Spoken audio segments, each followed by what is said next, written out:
all look up at the moon, don't we? It's just Yeah. there. This constant in the night sky. Billions of years old, right? Forged in some massive cosmic crash. That's the story. It is. That's the bedrock, the scientific consensus, Yeah. the giant impact hypothesis. It's everywhere. Absolutely. But today we're taking a pretty sharp turn off that main road. We've been digging into this really unusual source material, the Lacerta interviews.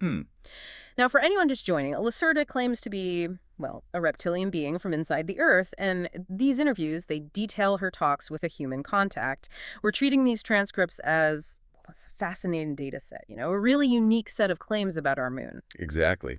And it's crucial to say this stuff is way outside mainstream science. Yeah. But our goal here isn't really to validate it in that sense. It's to explore the information presented in the sources you give us, however unusual they might be. And unusual doesn't quite cut it. Lacerta says the moon's real story is much more recent and, frankly, artificial. Right. Forget the giant impact. Forget gravitational capture. Yeah. She claims our moon actually arrived here only about 11,000 years ago, during what she calls the third human civilization, which, makes you curious about what those earlier ones were like. And if you take her whole narrative into account, the implications are pretty staggering. It wasn't random. It was deliberate. Yeah. Placed here. Exactly. And not even by the Illagim, the ones she says engineered us humans. No, a totally different group. Another species with their own agenda for Earth. Okay, so let's really unpack this. If the moon wasn't formed naturally, wasn't captured, what does Lacerta say it actually is, and how did it get here? Well, the first thing that really jumps out is her claim that the moon started as a much smaller natural body. Yeah. But not from our solar system. Not from here. No, from another galaxy entirely. Yeah. Which is, mind-bending right there. Intergalactic travel for a moon. Okay, that's definitely expanding the old horizons. So how did this alien moon end up orbiting Earth, and what did they supposedly do to it? So the transcripts describe this process, hollowing out sections of it. Yeah. But not like drilling. It was some kind of advanced matter displacement technology. Matter displacement, like rearranging matter itself. Yeah, sort of fundamentally shifting it. Then they apparently equipped it with a propulsion system, one that manipulated gravity fields. Imagine steering something that big using gravity itself. Wow. Not rockets, no chemical reactions. Just pure gravity manipulation. That sounds incredibly advanced. It really does. And she goes on to describe these huge interior changers inside, all connected by tunnel systems. There's 4. All sorts of things. Observation posts, labs, biological labs, apparently in what she terms engine rooms that maintain its orbit, its rotation, everything needed to keep it perfectly positioned. Okay. And she also claims the outer shell, the part we see, was reinforced with metallic compounds not found naturally on Earth, but designed to look like ordinary moon rock to our, relatively basic scans. Huh. So it makes you wonder, doesn't it? If our basic assumption that it's natural rock is wrong, what else could be hiding right there? It's like this colossal, disguised, station, maybe, or a hollowed-out asteroid just packed with alien technology. The scale of it is just... It's audacious. It really fuels your curiosity. Definitely. And maybe the most startling part is the claim that within this modified moon, there are embedded technologies actively influencing Earth. Influencing Earth? Our magnetic field, for one. Yeah. And perhaps even more surprisingly, human consciousness. Whoa, hold on. Lunar? Mind control. I mean, that's a leap, right? It sounds completely outlandish, but it definitely makes you think. It does. And she doesn't stop there. She talks about actual artificial structures on the surface, especially the far side. The size we don't see. Right. Geometric patterns, towers, things she claims NASA has actually photographed but deliberately kept quiet about. It makes you wonder what secrets that hidden face might really hold. Secret moon bases. Yeah, that's the kind of stuff that keeps you questioning. But okay, who? Who does Lacerta say did all this? This massive engineering project, the influence? Who's behind it? Right, that's the central question, isn't it? Who had the tech, the motive? The sheer capability for something like this. Lacerta gives them a name, the Kili-Tokert. Kili-Tokert. Sounds alien for sure. What does she tell us about them, these supposed moon architects? She describes them as tall, very slender, whitish-gray skin, sort of, elongated skulls, big black eyes. That sounds familiar, like the gray alien archetype you hear about in UFO reports. There's definitely a resemblance, but Lacerta's clear they're a distinct group, the Kili-Tokert. It does raise questions, though, about where that common gray image comes from, maybe multiple sources or misinterpretations. Interesting. So a specific name linked to a somewhat familiar image. What's their deal? Why Earth? Why the moon, according to her? Well, what's really key is their supposed technology level. She talked about manipulating consciousness, gravity engineering, advanced genetic science, really high-level stuff. Where they come from? She says a star system in Orion, but one we can't see with our current telescopes, and their interest in Earth. It's mainly biological sampling, observation, and what she calls subtle influence, not really conquest or resource grabbing like the role she gives the Illegim. So it's a different dynamic, different alien groups, different agendas, all focused on Earth. These Keely Tucker sound more like detached scientists. That's very much the picture Lacerta paints. Yeah. And the moon, in her story, is their ultimate observation deck, the perfect spot to watch Earth. Strategic? Very. She even mentions these alleged agreements, deals made with human shadow governments, allowing them limited activities here, abductions, maybe in exchange for bits of technology. Secret pacts. Okay, the plot definitely thickens there. That fuels a whole lot of curiosity about what might be happening behind the scenes. And Lacerta's own species, the inner Earth reptilians, where do they fit in? She describes their relationship with the Kelly-Tokert as cautious. They acknowledge the Kelly-Tokers have superior tech. But she says her species, living deep inside the Earth, hasn't really been a focus for the Kelly-Tokert. Why not? Because the Kelly-Tokert are mainly interested in the surface world, us humans, the Illegim's experiment. The inner Earth is sort of separate. It makes you wonder about all these different groups, maybe existing right alongside us, totally unaware of each other, or having these careful, distant relationships. So the reptilians are like silent witnesses watching these Keely Tokert operate from the moon. It adds another layer, doesn't it? What's happening below, what's happening above. That's the impression, yeah. And a key point Lacerta makes is that the Keely Tokert want their activities kept secret from regular humans. Secrecy is paramount. Okay, so let's dig into their history here. According to Lacerta, when did these Keely Tokert first show up? The timeline she gives is pretty specific. She says they first arrived near Earth about 28,000 years ago, but just as observers initially. Just watching. For how long? Well, their focus apparently shifted towards Earth's genetic diversity around 16,000 years ago, so a long period of just watching. It makes you curious what they were seeing, what they were learning during that time. Yeah, 12,000 years of observation before getting more involved. Wow. Okay, and the moon base, when did that happen? That, she claims, was established much later, around 11,000 years ago, during that third human civilization she mentioned. And its purpose? Primarily, she says, to create specific gravitational and electromagnetic effects on Earth. And of course, to monitor us, especially our consciousness, maybe influence it subtly. The timing seems really significant in her account, linking the moon's arrival to key points in human development. It's definitely thought-provoking. So the moon wasn't just parked here randomly, it was a strategic move, part of a long-term plan for observation, maybe manipulation. What about their activity levels? Are they always active? She describes these cycles, roughly 320 years of intense activity, then a sort of dormant period. And interestingly, she says we're in an active phase right now, one that started around the 1950s. The 1950s, that's when the modern UFO phenomenon really kicked off, isn't it? Exactly. And according to Lacerta's narrative, that's not a coincidence. She links their renewed interest partly to humanity developing nuclear weapons. Ah, the nuclear trigger, a common theme. Yes. She said that got their attention, leading to intensified biological sampling and monitoring. It raises some interesting, hypothetical ethical questions. How would an advanced race react to a younger species getting hold of potentially self-destructive tech? It's a chilling thought. Did they ever intervene more directly in human history before the 1950s? She claims they did, through targeted technology transfer, to select groups in ancient Sumeria, pre-dynastic Egypt, South America. Giving them advanced knowledge. That's the implication. And more recently, post-World War II, she alleges these formal agreements were made with human governments, leading to abductions in exchange for technology.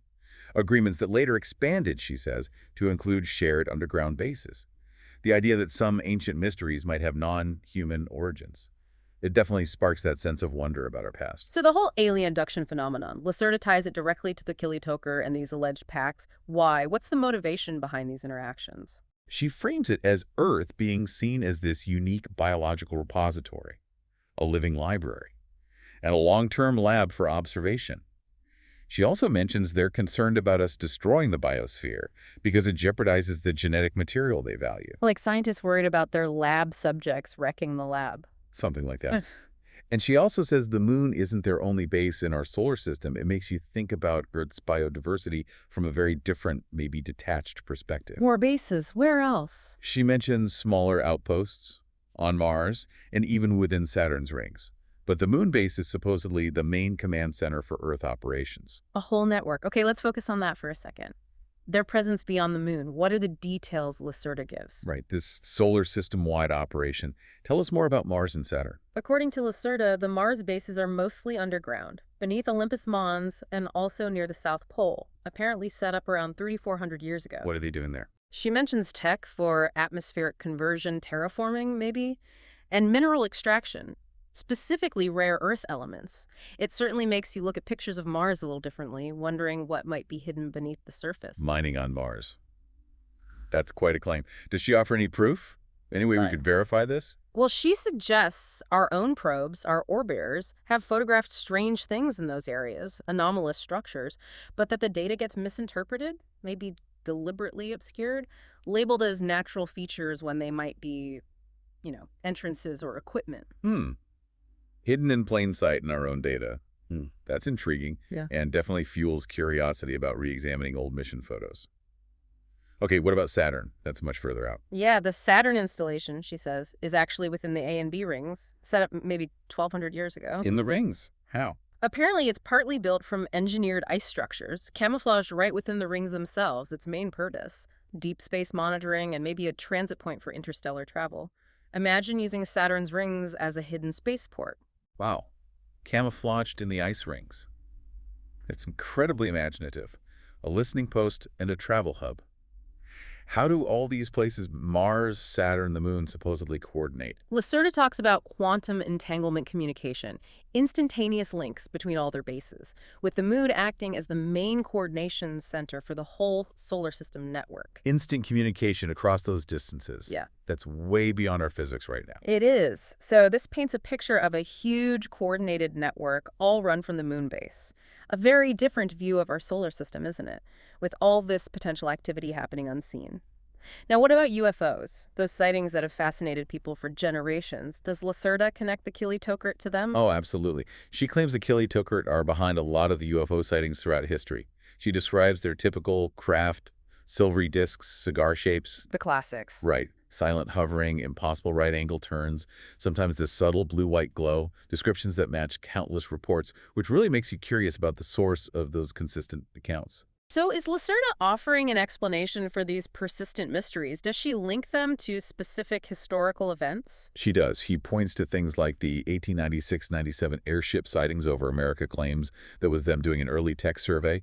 She even mentions ancient Egypt, depictions of pale ones from the sky in some temple writings that might fit their description. Wow. And maybe most dramatically, the 1561 Nuremberg event, that celestial phenomenon. She describes it as an actual aerial battle between Kili-Tokert craft and another alien species fighting over influence here. Imagine seeing that in the 16th century. Alien dogfights over medieval Germany. That definitely sparks the imagination, makes you reconsider old woodcuts and strange historical accounts. What about more recent famous UFO cases?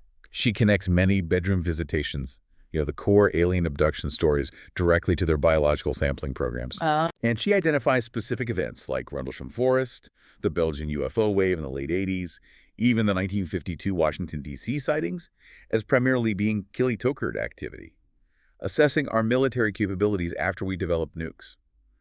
These are cases that have stumped researchers for decades, and she provides this specific, if unconventional, context. A consistent pattern, then. Observation, assessment, some direct interaction. What about those rumors? Persistent stories about governments meeting with aliens. Does Lacerta weigh in on that? She claims formal meetings started in 1954. U.S. and Soviet military officials meeting with the Kili-Tokert, leading to those agreements, allowing abductions in exchange for tech insights. The infamous deal. Right. She even hints at earlier, less formal contacts with Nazi Germany in the late 30s, this idea of secret treaties, tech exchanges. It feeds directly into a lot of existing speculation and theories, doesn't it? It really does. It gives a specific narrative thread to those persistent rumors. What about the Men in Black, the MIB phenomenon? Lacerta suggests that has some basis in reality. Partially human agents, tasked by governments maybe, to enforce secrecy around Kili-Tokert activities. But she adds a twist. Sometimes these agents might be subtly influenced by Kilitokert consciousness tech themselves. Human agents enforcing alien secrets, possibly unknowingly influenced. That adds a strange layer to those creepy MIB stories. And the image of the gray alien, that short, big-eyed figure. According to Lacerta, that popular image mostly comes from encounters with the Kilitokert, although she does say humans tend to lump several different species under that one gray label. Okay. And she also claims the Kilitokert sometimes deliberately implant fragmented memories after encounters. To study our psychological reactions, it sounds pretty cold, clinical. Elaborate. Okay, let's shift back to the moon itself, the alleged engineering. What exactly does Lacerta say was built up there? And crucially, what evidence might we be able to see or detect? Right, the nuts and bolts of this alleged lunar base. What did they build? Lacerta describes it in phases. First, the hollowing out. Big sections under the near side Maria, those dark plains and extensive areas on the far side. Any evidence for that? She points directly to the Apollo seismic experiments, where they crashed parts of the landers onto the surface. And the moon apparently rang like a bell for hours. I remember reading about that, usually explained by dry rock transmitting vibrations well. Right, but Lacerta interprets it differently, as evidence of huge, empty, resonant spaces inside. A hollow structure. It definitely makes you reconsider those old seismic charts with a bit more curiosity. Okay, so stage 1, hollowing. What next? Stage 2, building subsurface installations, tunnels connecting these hollowed areas, laid out in geometric patterns. She suggests that if you look closely at high-res satellite images from missions like Japan's Selene or NASA's LRO, you might spot anomalies hinting at these, though she also implies a lot is classified or explained away. Hidden tunnels under the moon, laid out geometrically. Sounds like pure sci-fi. And stage 3, surface structures. Domes, towers, maybe energy collectors. Mostly, she says, on the far side. The hidden side. Convenient for secrecy. Exactly. Out of sight, out of mind for most people on Earth. So what evidence does Lacerta suggest we can access? Things humans have actually seen or recorded? She mentions photos from NASA's Clementine mission, apparently showing weird structures near craters like Aristarchus, Mare Crisium. Leaked images supposedly show clear geometric shapes. Leaked images, always controversial. Always. She also brings up the Blair Cuspids photo from the old lunar orbiter. Shows these strange spire-like things. It's usually dismissed as, image flaws or weird shadows. But anomalies like that keep cropping up and sparking debate. Anomalies in our own photos seen through this new lens. What else? Astronaut testimonies. She hints that some Apollo astronauts saw things they couldn't talk about openly. Unusual activity, maybe structures. She also points to the fact that we basically stopped going to the moon, especially the far side, after Apollo 17. And ancient records. Some old texts from different cultures apparently describe the moon arriving, not forming with Earth.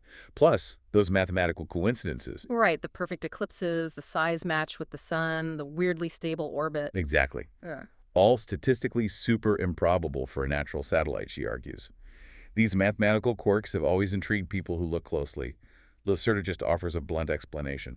It's designed that way. Intentional design. And what about things like transient lunar phenomena, those weird lights people report seeing? She attributes those LTPs, lights, color flashes, moving geometric shapes to the Kilitokert's technology operating, energy systems, craft movements, that kind of thing. Okay. And finally, she mentions physical evidence found in lunar samples, unexpectedly high levels of processed metals like titanium, and even traces of unnatural elements, uranium-236, neptunium-237, things that shouldn't really be there in a natural moon rock context. Unnatural isotopes. That would certainly challenge the standard model if confirmed. So her whole argument rests on this idea that we're looking at the moon with the wrong assumptions, right? Assuming nature when it's potentially artificial. Precisely. If the starting premise is flawed, then all the data gets interpreted through that flawed lens. Now, if this is an engineered base, who's up there? Besides the Kilitokert, are there others visiting or living there? Lacerta says her own species, the inner Earth reptilians, don't live there permanently. They just do occasional reconnaissance trips, observation only. So even they aren't residents. What about humans? Have we set up shop on the moon in this alternative scenario? Yes. According to Lacerta, there is a human presence on the moon, a continuous one, but it's completely hidden from the public. Hidden how? She claims the public post-Apollo missions were partly a cover to establish these secret cooperative arrangements with the Kilitokert. The idea of a secret human alien moon base. Well, it's definitely captivating. Secret human alien moon bases. Wow, that jumps right out of sci-fi into her alleged reality. She describes a joint base on the far side, mostly run by the Kilitokurt, but with separate areas for human personnel. How many humans? Around 200 to 300 at a time, she says. Military, scientists, people involved in black projects.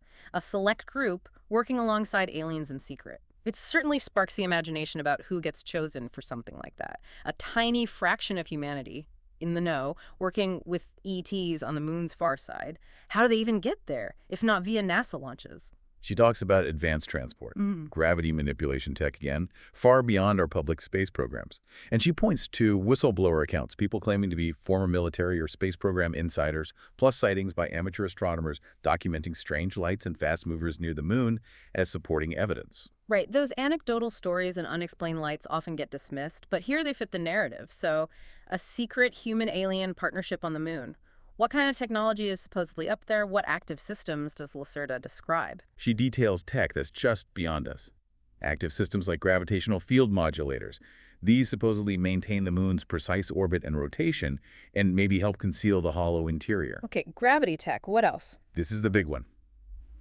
A consciousness influence network, projecting frequency patterns towards Earth. Designed, she claims, to subtly dampen certain cognitive functions, affect our perceptions. Kind of like a consciousness cap. A moon-based, mind-influenced device. That is a seriously powerful and unsettling claim. It is. Then there's an electromagnetic surveillance grid, monitoring all of Earth's emissions, advanced matter energy conversion facilities, harnessing solar power, maybe zero-point energy, temporal observation technology. Time travel. Not exactly time travel, she says. More like probability analysis, looking at likely future paths for Earth's development. And finally, biosphere replication chambers, labs recreating Earth environments to study collected specimens, including human genetic material. A full-blown alien research station right next door, studying us like specimens. Can we see any signs of this tech operating? She links back to things like the transient lunar phenomena, those weird energy emissions, subtle disturbances in Earth's magnetic field that seem to correlate with the moon's position, geometric patterns in some NASA images, and energy signatures supposedly detected by space agencies but kept classified. Classified data, always hard to verify. True. She also mentions accounts from human remote viewers, people involved in programs like Stargate, who apparently described seeing technological installations on the moon's far side during their sessions. These different anomalies, if you connect the dots like she does, could potentially point towards something like this. Remote viewers seeing alien tech. Yeah, That pushes the boundaries of conventional proof. And these systems, Lacerta says, they're fully operational now and built to last. Yes, fully operational, self-sustaining, regularly maintained, presumably by the Kilitokurt, and designed for the long haul. Thousands of years, she suggests, some parts being incredibly ancient. The idea of ancient alien tech still humming away right above us. It's quite a thought. Ancient advanced tech operating just next door. It really does stretch the mind. So given how radically different this view of reality is, how does Lacerta think humans can even begin to understand it? And how should this information be shared? That's a really important point she makes. The difficulty we have comprehending this stuff, which she blames on, well, engineered perceptual limits, cultural programming. So how do we overcome that, according to her? For individuals, she suggests developing what she calls inherent field sensitivity through things like meditation, focused consciousness exercises, basically trying to tune in to a different level of perception. Expanding our awareness beyond the five senses, kind of. Exactly. And she also stresses looking for patterns across different fields: astronomy, history, biology, geology. Not just looking for proof within one narrow scientific box, and crucially recognizing our own emotional resistance to ideas that shake up our worldview. So think broader, connect the dots, and be aware of our own biases. Makes sense. How does she suggest sharing this kind of disruptive information with people who are probably going to be very skeptical? Gently. She advises against just hitting people over the head with it. Present it as possibilities. Focus first on anomalies that are verifiable, even if unexplained, from mainstream sources. Understand that people grasp this stuff in stages. Be patient. Okay. And she also suggests using visual patterns, mathematical patterns, things that might bypass our language-based programming and connect on a deeper level. It's a strategy of sparking curiosity encouraging personal investigation, not forcing belief. Planting seeds, letting people explore themselves. That sounds like a sensible approach for out their ideas. Now, why? Why weren't Lacerta's own species, the inner eighth reptilians, subjected to the same kind of manipulation by the Illagim or the Keely-Tokert? That's a key difference in her story. She says her species evolved naturally on Earth over millions of years. They weren't engineered like humans allegedly were. And that made a difference. A huge difference, she claims. Natural evolution gave them inherent defenses. Plus, developing deep underground shielded them from a lot of the surface monitoring and influencing tech.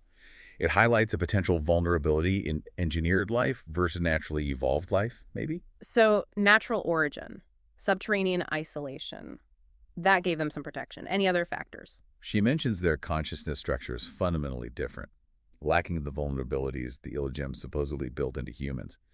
They also developed stronger natural field manipulation abilities, what we might call psychic or psionic skills.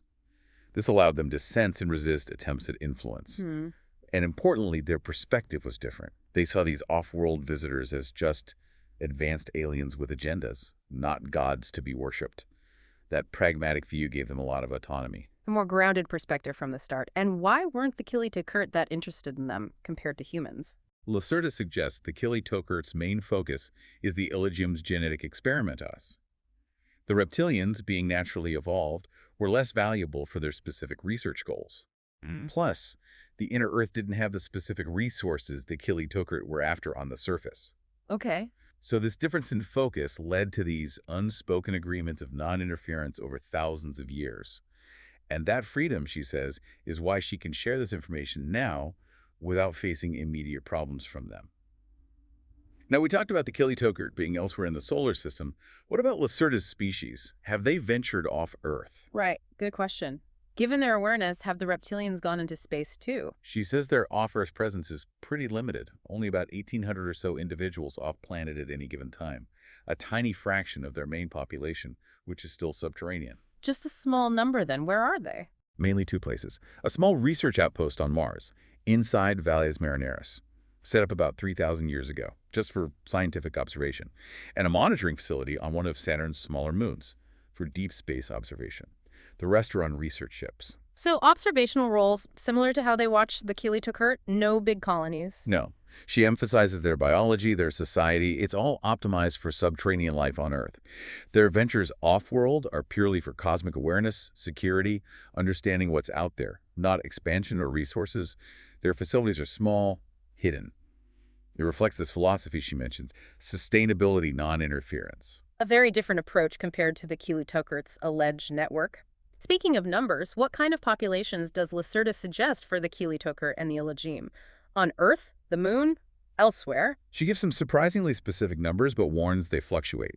For Keely-Tokert, around 7:30 on Earth at any time, rotating through underground bases New Mexico, Argentina, Australia, plus underwater bases off Japan and the North Atlantic. And the Moon? Much bigger presence there. Around 4,100, she claims. Permanent staff, mostly under the Tsiolkovsky and Narrabri craters. Then elsewhere, maybe 2,200 on Mars, 300 in Saturn's rings, 500 on ships in transit. It suggests a pretty significant operational network. A substantial presence spread across the system, run from the Moon. What about the Illagim, the supposed creators? Their numbers? Much smaller, according to her. Only about 18 Illagim actually on Earth now, operating from one shielded base in the South Pacific. No permanent moon base, just occasional inspection teams. And maybe 200 on Jupiter's moon Europa at some kind of dimensional transit facility. So far fewer Illagim around these days. Much more hands-off compared to the Keely-Tokert in this narrative. Okay, let's try to map out the timelines, human interactions with both groups. What are the key dates Lacerta provides? It's a long history she lays out. For the Illagim starts way back, 310,000 BCE maybe, with arrival, genetic tinkering. First viable humans around 225,000 BCE. The Adam lineage for labor around 200,000 BCE. Wow, ancient history. Yeah. Early civilizations, rebellions, the first consciousness suppression fields around 28,000 BCE. Atlantis is the last period of direct rule, ending around 11,500 BCE. Then a shift to indirect control through bloodlines, around 7,000 BCE. Final withdrawal of permanent physical presence around 2400 BCE. Only brief return since, like in 1979. It's a story of ancient creation, then stepping back into the shadows. Creation control, then pulling back to manipulate indirectly. Okay. Well, what about the Keely-Tokert timeline with humans? Theirs starts later, according to Lacerta. Observation around 28,000 BCE. Biological sampling starts around 16,000 BCE. Moon base established 11,000 years ago. First contact with post-Atlantean humans maybe 9,500 BCE. Gradual tech transfers. More intense monitoring from 8,400 BCE. More tech transfers 3,000 BCE. Getting closer to recorded history. Right. Intensified genetic sampling from 1200 CE. Then the modern era. First contact with Nazi Germany, 1933-45. The big one. Formal agreements with the U.S. military in 1954, abductions for tech. Similar deal with the USSR in 55. Access to underground bases in 79, genetic hybridization programs from 83, treaty changes in 94, consciousness tech transfer in 2003, new monitoring systems in 2012. It paints a picture of much more recent and increasing direct involvement. So the Illigim are the ancient architects who faded back, while the Kili-Tokert are the more recent, hands-on researchers or manipulators. This whole story presents this incredibly long, hidden history of alien interaction with Earth and the Moon. And what's really interesting in the more recent parts of our timeline is this hint of friction between the Illigim and the Kili-Tokert. Conflict between them. Yeah, especially over human genetics and the fact that some humans seem to be resisting the consciousness tech. Lacerta suggests these two groups have distinct agendas that sometimes clash. Adds another layer of complexity, doesn't it? A hidden power dynamic. A cosmic turf war fought subtly around us. Okay, what about the timeline specifically for the Moon itself? When did it arrive? Key operational moments up there. The Moon timeline starts around 13,500 BCE, she says, with Kili-Tokert scouting Earth's natural moons, finding them unsuitable. Decision to bring an artificial one around 12,900 BCE. Engineering phase, hollowing it out, installing propulsion, roughly 12,400 to 11,800 BCE. And transport. Transport to our solar system around 11,800 BCE, supposedly seen by Atlanteans. Gradual positioning into orbit, completed around 11,500 BCE, right when Atlantis was destroyed, maybe contributing to the instability. Wow, arrival coinciding with the fall of Atlantis. Then the early operational phase, 11,400 to 10,000 BCE, building internal facilities, setting up the first consciousness fields, later expansions, biolabs around 9,700 BCE, defensive systems on the far side, 9,000 BCE, major internal expansion, 7,200 BCE, primary power systems online, 5,400 BCE, surface landing facilities, 3,100 BCE, deep space monitoring array, 1,200 BCE. A long history of construction and upgrades. What about more recently? Upgrades to consciousness tech in the 1800s. Detecting human radio in the 1920s. Enhancing surveillance. Shielding against radar in the 1950s. Watching our space race intensely. 1958-69. Managing the Apollo landing zones, 1969-72, maybe prepping safe spots, using perception filters. Then deterrence protocols after 72 to discourage further human exploration. Major expansion of bioprocessing in 94. New quantum comms array, 2007-09. Internal transport upgrades, expanded living quarters, 2012-14. Specialized human observation chambers, 2018-20. And ongoing upgrades to power and influence tech, plus preparing defenses against our accelerating technology right up to now. It's portrayed as this continuously evolving alien HQ right next door. A detailed, complex history for an artificial moon constantly being upgraded and adapted as a strategic base influencing Earth. Okay, one last time. Let's circle back to the evidence Lacerta claims we can access, related to this whole moon timeline. What should listeners really focus on if they want to explore this? She keeps coming back to a few key things.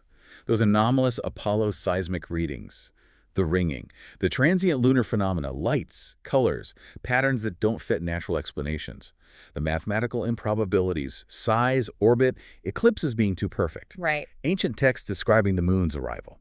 Photographic evidence anomalies, geometric shapes in craters, things like the Blair cuspids, the apparent editing or obscuring of some NASA images, and astronaut testimony, the hints and veiled comments about seeing unusual things. These are all things that, at the very least, invite more curiosity and questioning of the standard narrative. They are anomalies that have fueled speculation for years. Lacerta's account just weaves them into this single grand narrative. And she adds more specific points. Anomalous radar returns from missions like Clementine, showing large regular voids underground, the exact nature of the bell-like ringing from Apollo 12, the strange element distribution high titanium, those unnatural isotopes, the precision of its synchronous rotation too perfect, she argues. Specific photos, specific elements. Right. Testimony from people like Dr. Norman Berggren about artificial structures. More specific astronaut accounts, Cooper, Aldrin mentioning strange things, even on Phobos. The weird malfunctions and loss of probes near certain areas, Luna 15, Beresheet, Chandrayaan 2, texts specifically mentioning the moon's arrival. The list keeps growing. Perfect solar eclipses. The statistics are just astronomical. Patterns in LTPs, inconsistent with geology, data anomalies in mission transmissions, lost tapes, edits, artificial radiation patterns picked up by amateur radio astronomers, shallow craters compared to impact expectations, weird processed metals or crystals found in lunar dust.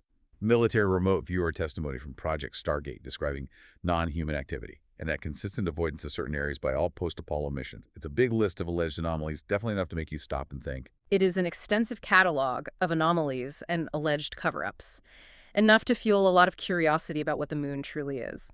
So, wrapping up this deep dive into the Lacerta material, I've explored this really alternative story. The moon not as a natural satellite, but as an engineered object. Brought here relatively recently, acting as this complex monitoring station, maybe an influence platform, run by this species she calls the Kilitokurt.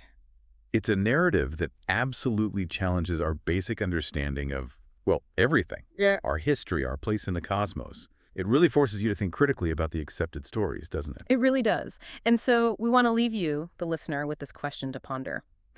If the moon's influence is anything like what Lacerta describes, what could understanding that mean for us? For our future? For maybe unlocking parts of our own awareness? And what other things we take for granted as natural might have a deeper, maybe even engineered reality behind them? This exploration of the Lacerta interviews is really just scratching the surface. It's the start, hopefully, of a much bigger conversation. And we hope it sparked your own curiosity to keep questioning, keep exploring the unknown.